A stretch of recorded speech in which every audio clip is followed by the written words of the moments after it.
बीडच्या अंबाजोगाई तालुक्यातील सनगावमध्ये वकील ज्ञानेश्वरी अंजान यांना 14 एप्रिलला मारहाण झाली होती। या प्रकरणात 10 जणांविरोधात गुन्हा देखील दाखल करण्यात आलाय। यानंतर आता या गावातील ग्रामस्थ वकिलाविरोधात आक्रमक झाले।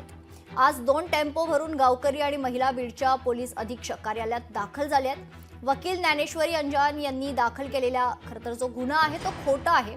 त्यांनी यापूर्वी देखील अशाच पद्धतीने गावकऱ्यांच्या विरोधात गुन्हे दाखल केलेत। या सर्व प्रकाराची चौकशी पोलीस अधीक्षकांनी स्वतः करावी आणि आमच्या गावाला भेट द्यावी अशी मागणी आता हे ग्रामस्थ करतायत।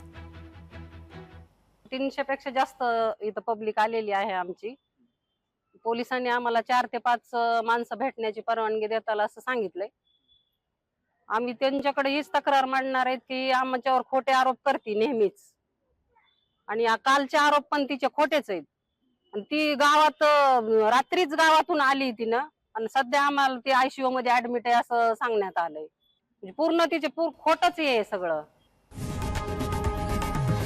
लोकशाही मराठी ऐका, पहा, जागरूक रहा।